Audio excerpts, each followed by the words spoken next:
में प्रीवियसली हमने डिस्कस किया था risk features, reduced instruction set, computer के फीचर्स। तो आज हम उन्हीं फीचर्स के बेस पर ये डिस्कस करेंगे कि डिफरेंट क्राइटेरिया क्या है रिस्क प्रोसेसर को डिजाइन करने के। तो रिस्क और सिस्क दो हमारी कंट्राडिक्टरी अप्रोचेस हैं जिससे कि डिजाइनर सीपीयू के परफॉर्मेंस को बूस्ट करता है। That means CPU need to design according to two contradictory different approaches used by the processor designer, or simply we can say used by the computer designer. Computer की speed processor पर ही depend करती है। तो philosophy basically क्या है कि जिन factors पर हमारा परफॉर्मेंस डिपेंड करता है तो उन फैक्टर्स को कैसे बूस्ट किया जाए। तो पहले हम प्रीवियस लेक्चर में जो पॉइंट डिस्कस किए हैं उन पॉइंट्स को डिटेल में डिस्कस करके कि how to implement these points. उसके बाद फिलॉसफी यानी डिजाइन क्राइटेरिया के जो स्मॉल पॉइंट्स हैं उन पर हम आते हैं। तो रिस्क प्रोसेसर की एनालिसिस के रिगार्डिंग जो उसके फीचर्स हमने पढ़े हैं उन्हीं की एनालिसिस करनी है। तो पहला जो उसका कैरेक्टरिस्टिक्स था या है वो ये है कि स्मॉलर एंड सिंपल इंस्ट्रक्शन।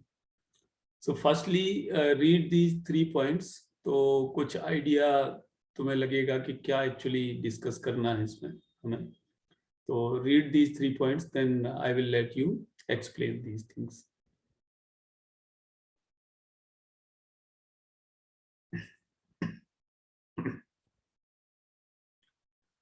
तो जो स्मॉलर एंड सिंपल इंस्ट्रक्शन है रिस्क प्रोसेसर में, सो दैट इज टुवर्ड्स कि हमारा जो रिस्क प्रोसेसर है यानी processor towards the risk feature, they have the smaller and simple instruction.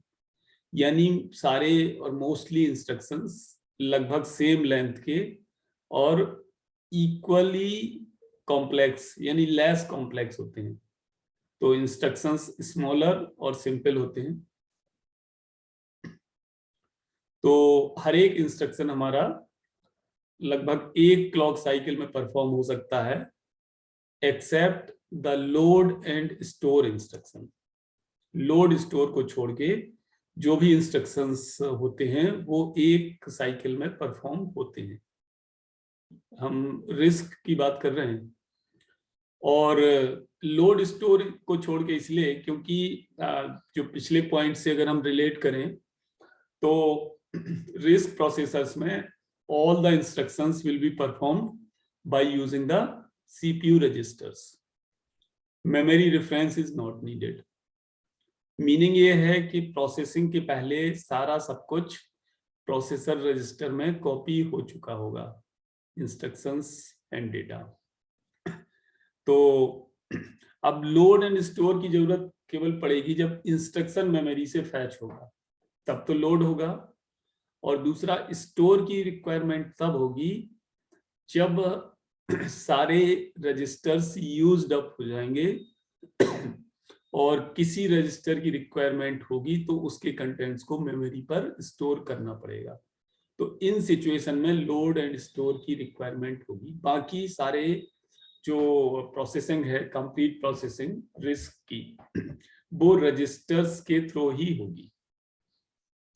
तो इन दिस सेंस कि अगर रजिस्टर्स के थ्रू होगी तो रजिस्टर्स की रिक्वायरमेंट भी ज्यादा होगी। दैट मीन्स कि RISC processor uses a large number of registers. और इंस्ट्रक्शंस सिंपल होते हैं तो एक से ज्यादा इंस्ट्रक्शंस भी एक साथ एग्जीक्यूट हो सकते हैं। that means parallel processing among the instructions can be possible. Instructions आपस में पैरेलली एग्जीक्यूट हो सकते हैं. वो अभी मैं एक्सप्लेन करूंगा थोड़ी देर बाद कि how the instructions will be executed in parallel. तो हम आते हैं सेकेंड पॉइंट की तरफ, लोड एंड स्टोर इंस्ट्रक्शंस. जैसा कि मैंने बताया अभी कि सीपीयू और मेमोरी का जो कम्युनिकेशन होगा वो केवल लोड एंड स्टोर तक ही लिमिटेड होगा. बाकी जो प्रोसेसिंग है सीपीयू की, that will be performed by using the registers. तो स्टोर की रिक्वायरमेंट होगी, जैसे कोई रिजल्ट मेमोरी पर राइट करना है, कुछ भी प्रोग्राम चल रहा है तो उसका रिजल्ट मेमोरी पर राइट करना पड़ सकता है, या फिर रजिस्टर्स सारे यूज्ड अप हो गए प्रोग्राम एग्जीक्यूशन के दौरान, तो कुछ रजिस्टर्स को खाली करने के लिए, यूज करने के लिए, उनके कंटेंट्स मेमोरी पे कॉपी करना और फिर से उन कंटेंट्स को वापस रजिस्टर में लाना. So these operations will involve the memory access through the load and store instructions. बाकी जो प्रोसेसिंग है वो रजिस्टर्स के अंदर ही होगी. जो तीसरा पॉइंट है, that says the thing, instructions हमारे रजिस्टर्स के अंदर, रजिस्टर्स के थ्रू एग्जीक्यूट होंगे without the CPU to refer to memory. Next point की तरफ चलते हैं, एड्रेसिंग मोड्स. तो जैसा कि मैंने बताया कि हमारे जो इंस्ट्रक्शंस हैं वो लेस कॉम्प्लेक्स हैं, तो अब इसमें मेमोरी एक्सेस तो हमारा मिनिमम है लोड एंड स्टोर की तरफ. तो दैट मीन्स कि जो एड्रेसिंग मोड्स हैं मेमोरी को एक्सेस करने वाले, वो तो रिड्यूस हो जाएंगे. तो इसमें क्या है, एड्रेसिंग मोड हमारा सिंपलर होगा और केवल रजिस्टर एड्रेसिंग मोड्स होंगे, जैसे register addressing mode, register indirect, और जो भी हमारे रिलेटिव वगैरह हैं जो रजिस्टर को इन्वॉल्व करते हैं. तो इसमें वो एड्रेसिंग मोड नहीं होंगे जो मेमोरी को रिलेट करते हैं, जैसे memory direct, memory indirect and other memory related addressing modes. So addressing modes will be lesser as compared to the CISC processor. क्योंकि यहाँ हम जो कंपैरिजन कर रहे हैं वो CISC से ही कर रहे हैं, जो हम अभी नेक्स्ट लेक्चर में डिस्कस करेंगे. तो सिंपली के addressing modes are limited related to the registers only. So moving to next point, instruction format. Instruction format से हमारा मतलब है कि bits of instruction. Complete instruction is shown by the bits, complete bits. या simply हम कह सकते हैं कि instructions को जैसे हम दो पार्ट में डिवाइड करते हैं, opcode and addresses of operand. तो ऑपकोड एंड ऑपरेंड्स, तो ये सारे जो पॉइंट्स हैं, फील्ड्स हैं, they are having their own corresponding bits and combining all the bits corresponding to opcode and operands addresses will consist of our instruction format. तो इसमें क्या है, इंस्ट्रक्शन सिंपल है, दैट मीन्स कि हमारा इंस्ट्रक्शन फॉर्मेट भी simple होगा, number of bits simple होंगी, और अगर इंस्ट्रक्शन फॉर्मेट सिंपल होगा दैट मीन्स कि डिकोडिंग भी इजी होगी. Decoding of the instruction will be easy, क्योंकि डिकोडिंग में क्या डिसाइड होता है, ऑपकोड ऑपरेंड्स डिकोडिंग के बाद ही तो डिसाइड होता है. तो अगर सारे फील्ड्स सिंपल हैं that means decoding will be easy. और दूसरा क्या है, सिंपल इंस्ट्रक्शंस हैं, लेस एड्रेसिंग मोड है, इंस्ट्रक्शन हमारा लेस कॉम्प्लेक्स है. तो because of all these points the decoding of the instruction, that means analysing the different parts of the instruction by the control unit is easy. तो इसका मतलब क्या हुआ कि जो हमारा कंट्रोल यूनिट डिजाइन है और कंट्रोल लॉजिक है वो सिंपल होगा, लेस कॉम्प्लेक्स होगा. That means control unit will be less complex.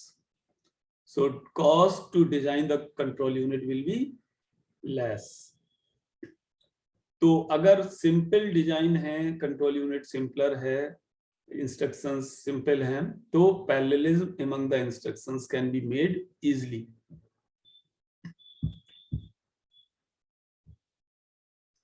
तो हम नेक्स्ट पॉइंट पे चलते हैं.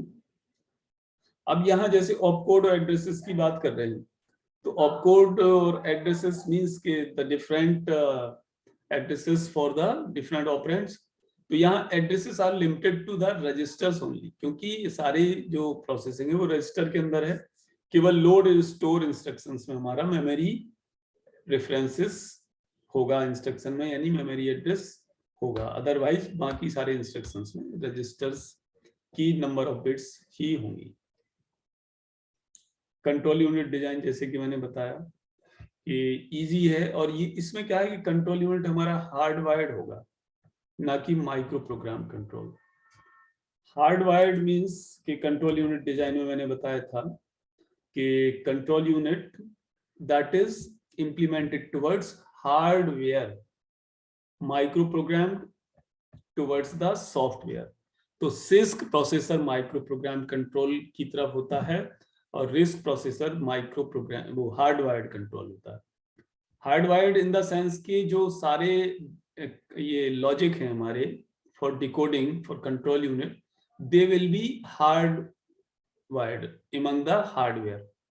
दैट मीन्स कि control unit will be fixed, कि हार्डवेयर के थ्रू बना दिया. और हार्डवेयर के थ्रू इसलिए इंप्लीमेंट करते हैं, दूसरा रीजन ये भी है कि इंस्ट्रक्शन सिंपल हैं, so they are the faster instruction, or faster instructions will require the faster control unit which is hardware implemented. जो भी हमारा प्रोग्राम है या लॉजिक है हार्डवेयर में अगर डायरेक्ट इंप्लीमेंट होगा, so that is much faster than the software obviously.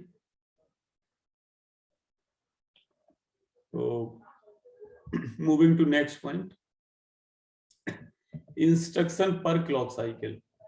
Read out these 3 points.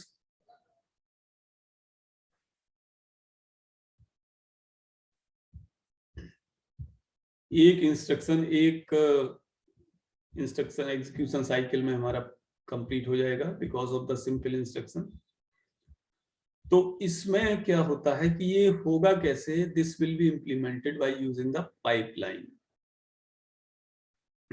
जो कि हम पैरेलल प्रोसेसिंग में डिटेल में पढ़ेंगे. तो पाइपलाइनिंग हमारी 2 टाइप की हमें पढ़नी है, एक तो अरिथमेटिक पाइपलाइनिंग और दूसरी इंस्ट्रक्शन पाइपलाइनिंग.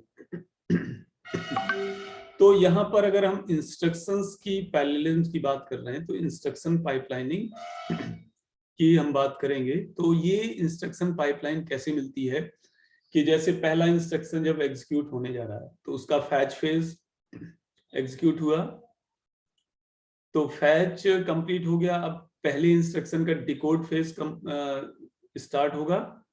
तो जब पहले इंस्ट्रक्शन का डिकोड फेज चल रहा होगा तो दूसरे इंस्ट्रक्शन का फैच शुरू हो जाएगा. दैट मींस 2 इंस्ट्रक्शन पैरेलल में होने लग गए, एक का फैच तो दूसरे का डिकोड. अब पहला इंस्ट्रक्शन जब डिकोड से डेटा फैच कर रहा होगा पहला इंस्ट्रक्शन, तो दूसरा इंस्ट्रक्शन का डिकोड हो रहा होगा और तीसरे इंस्ट्रक्शन का फैच हो रहा होगा. इस तरह से क्या है कि हर साइकिल में एक इंस्ट्रक्शन हमें कंप्लीट मिलेगा. तो 3 साइकिल के बाद 3 इंस्ट्रक्शन होगा, चौथी साइकिल में एग्जीक्यूशन हो रहा होगा. एग्जीक्यूशन मींस कि movement of the data among the registers, ELU operations.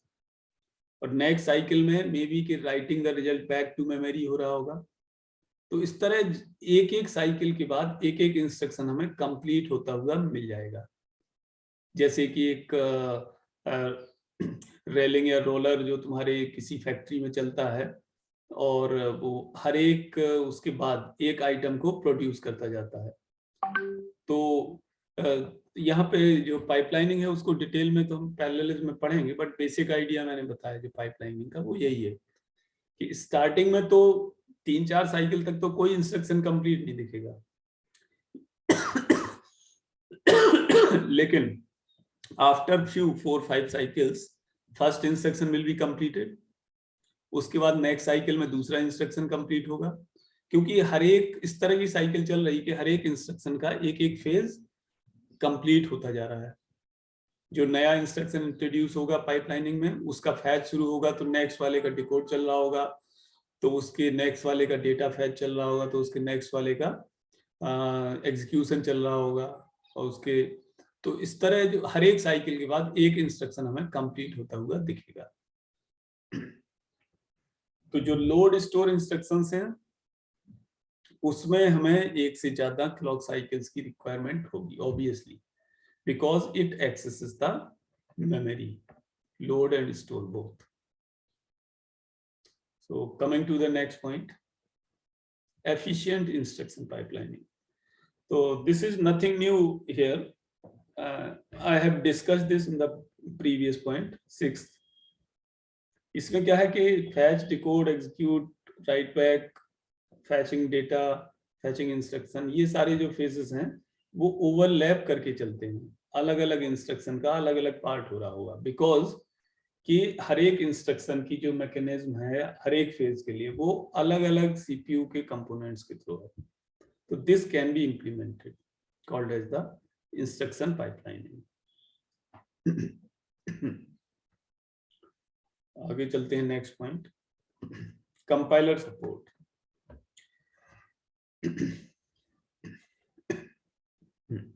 तो इसमें क्या है कि रिस्क प्रोसेसर के लिए जो कंपाइलर सपोर्ट है हाई लेवल लैंग्वेज के लिए वो एफिशिएंट है। कंपाइलर का काम क्या है कि हाई लेवल लैंग्वेज को असेंबली या मशीन लैंग्वेज में लो लेवल में कन्वर्ट करना। तो यहाँ पे जो कंपाइलर सपोर्ट है that is efficient because of the simple instructions. Compiler को हर एक इंस्ट्रक्शन के करेस्पॉन्डिंग एक सिंपली ट्रांसलेट करना होगा, ज्यादा कॉम्प्लेक्सिटी नहीं होगी। और बिकॉज की नंबर ऑफ इंस्ट्रक्शन भी कम है तो ऑब्वियसली कि कंपाइलर हमारा लेस कॉम्प्लेक्स होगा, और जहां कंपाइलर लेस कॉम्प्लेक्स होगा तो इट विल बी बेटर और efficiently implemented for the instruction translation.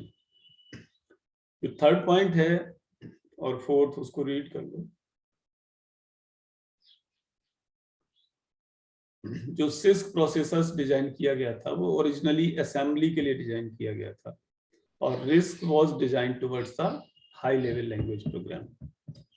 Assembly के लिए इन द सेंस कि जो डायरेक्ट हम असेंबली लैंग्वेज प्रोग्रामिंग करते हैं, अब तो nowadays it's not actually so much common accept in the embedded systems. तो डायरेक्टली जो असेंबली में प्रोग्रामिंग की जाती है उसके लिए जो उसके लिए जो प्रोसेसर डिजाइन किए गए थे they were the six, because they use the complex instructions which perform many more things in a single instructions.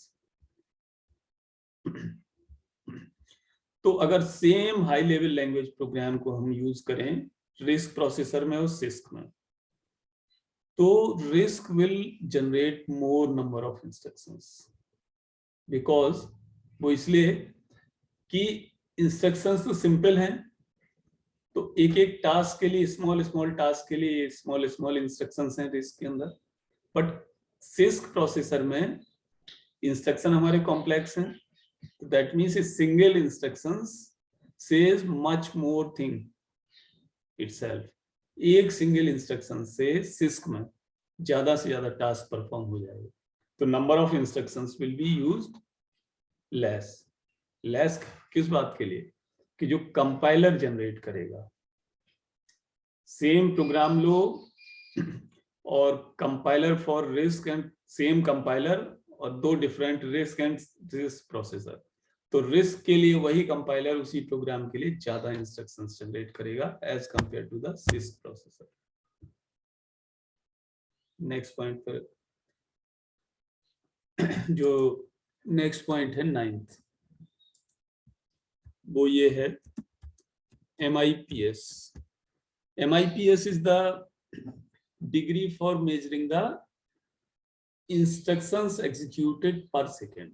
That means कि सीपीयू की स्पीड को मेजर करने के लिए कितने इंस्ट्रक्शंस पर सेकेंड और पर यूनिट टाइम एग्जीक्यूट हो रहे हैं। तो ऑब्वियसली कि RISC has the more number of MIPS as compare to CISC, क्योंकि सिंपल इंस्ट्रक्शंस होंगे, ज्यादा इंस्ट्रक्शंस जनरेट होंगे, so MIPS will be larger for risk. So we have discussed these points and the criteria for designing the risk processor. So now we come towards the philosophy. Okay, what is the philosophy? That means कि जो हमने points discuss किए हैं, इन points को better implement करने के लिए हम क्या कर सकते हैं, मतलब how to implement them. तो philosophy की तरफ आते हैं।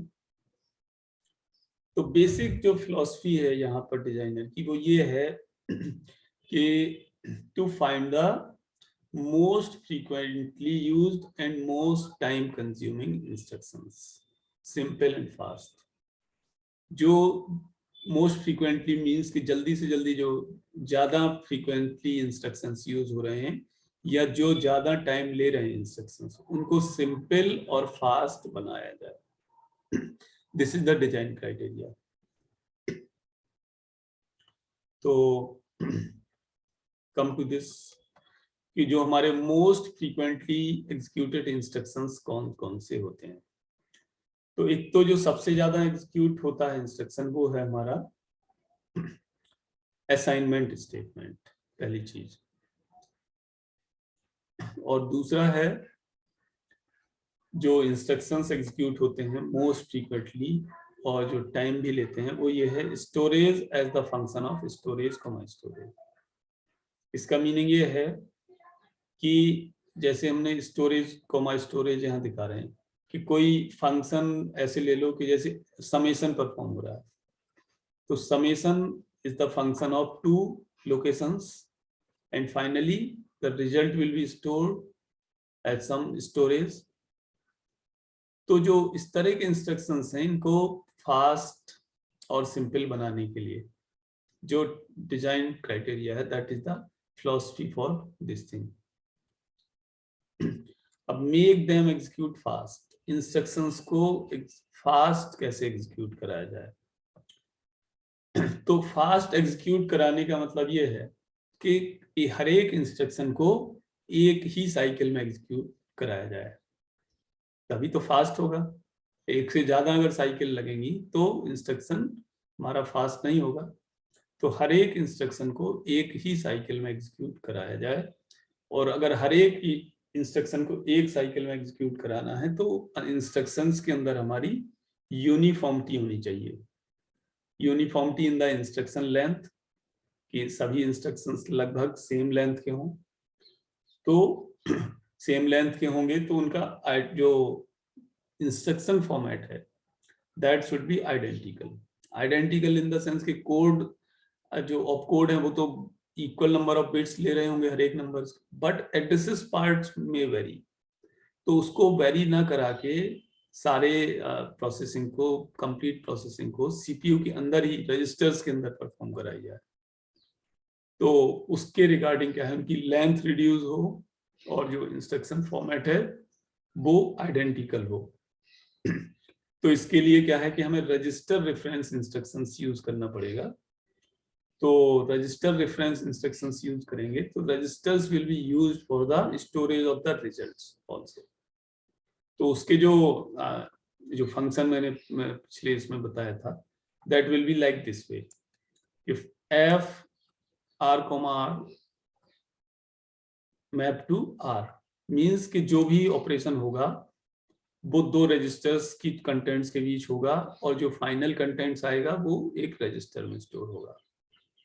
फॉर एग्जाम्पल जैसे सम या एडिशन ऑपरेशन परफॉर्म हो रहा है तो add register for destination, register for source, register for source 2, तो 2 सोर्स रजिस्टर के बीच ऑपरेशन परफॉर्म करा के रिजल्ट एक डेस्टिनेशन रजिस्टर में स्टोर कराया गया।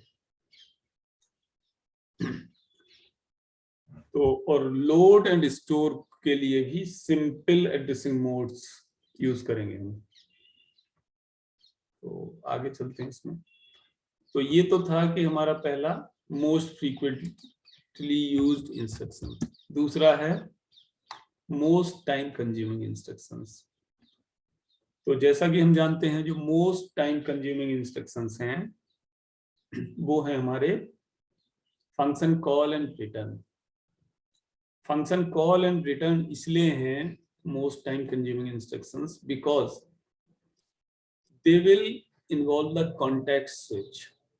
जैसे कि मैंने पहले बताया था, कॉन्टेक्स्ट स्विच से मतलब ये है कि जब फंक्शन कॉल स्टेटमेंट मिलेगा सीपीयू तो उस टाइम प्रोग्राम काउंटर रजिस्टर में एड्रेस तो फंक्शन कॉल का होगा, सॉरी उसका होगा जो फंक्शन कॉल स्टेटमेंट के बाद स्टेटमेंट लिखा हुआ है।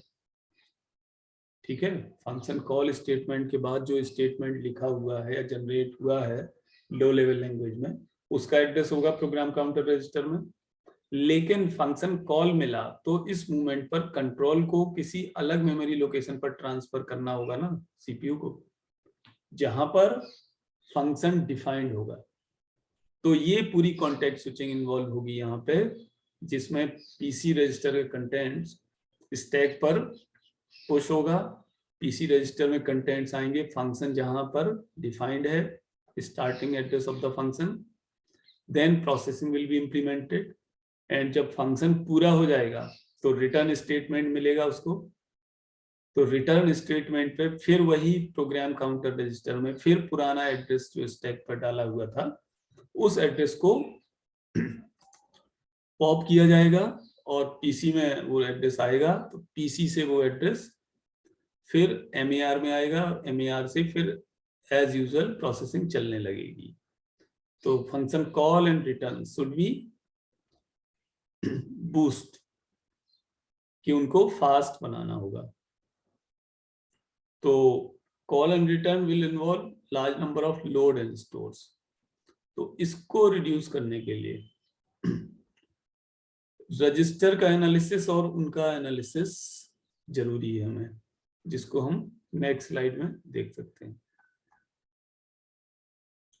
तो रजिस्टर एनालिसिस में क्या है कि मल्टीपल सेट ऑफ रजिस्टर्स, ये रजिस्टर की जहां रिक्वायरमेंट होगी वहां पर रजिस्टर्स को कंबाइन कर सकते हैं, यानी रजिस्टर्स की कॉम्बिनेशन ऑफ रजिस्टर्स। जैसे HL रजिस्टर पेयर बनाते हैं 8085 8086 में, डेटा सेगमेंट रजिस्टर कंबाइन करते हैं 8086 8088 में।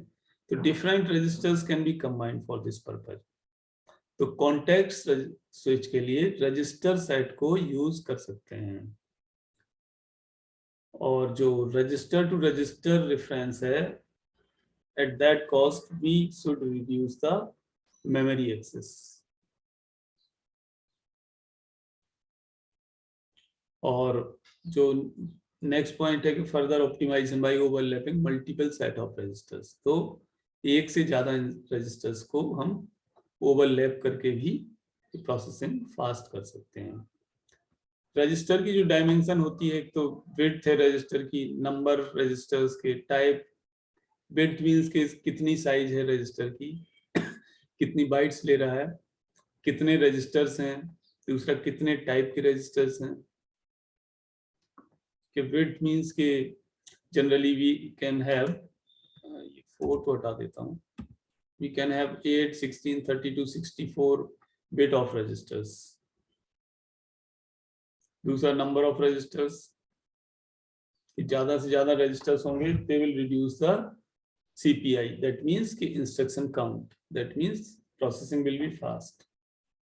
तो जनरली जो लॉजिकल रजिस्टर्स यानी जो जनरली रजिस्टर्स होते हैं वो 8 से लेके 32 तक ऑप्टिमल है हमारे। तो जहां ये ऑप्टिमल नहीं होंगे, जहां ये इनसफिशिएंट होंगे, यानी जहां ये पूरे कंप्लीट हो जाएंगे, कोई बचेगा नहीं रजिस्टर, यानी सारे यूज्ड अप हो जाएंगे, तो वहां पर उस इंस्ट्रक्शन के लिए यानी कॉन्टेक्स्ट स्विच के लिए 2 लोड और 2 स्टोर की रिक्वायरमेंट होगी, क्योंकि कॉन्टेक्स्ट स्विच 2 बार चेंज होगा, एक बार फंक्शन कॉल ट्रांसफर पर, एक बार रिटर्न पर। तो फिजिकल रजिस्टर्स हमारे जितने ज्यादा हो वो बेटर है, बट जो चिप है, सीपीयू चिप, उसमें स्पेस की भी तो लिमिटेशंस है हमारी.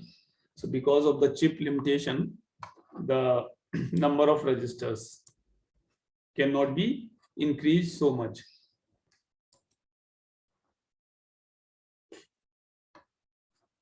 तो नेक्स्ट स्लाइड पर चलते हैं, last slide. Type of registers. The type of registers we have already discussed, so you can check it out from the previous lecture. General purpose register, special purpose registers, or flexibility among the registers, and register addressing, etc. So by this we have completed the discussion for risk analysis as well as the design philosophy. Next lecture में हम discuss करेंगे CISC processors, complex instruction set processor. तो अगर इस lecture में कुछ किसी को डिस्कस करना हो, he or she just can ask, otherwise I will closing this meeting.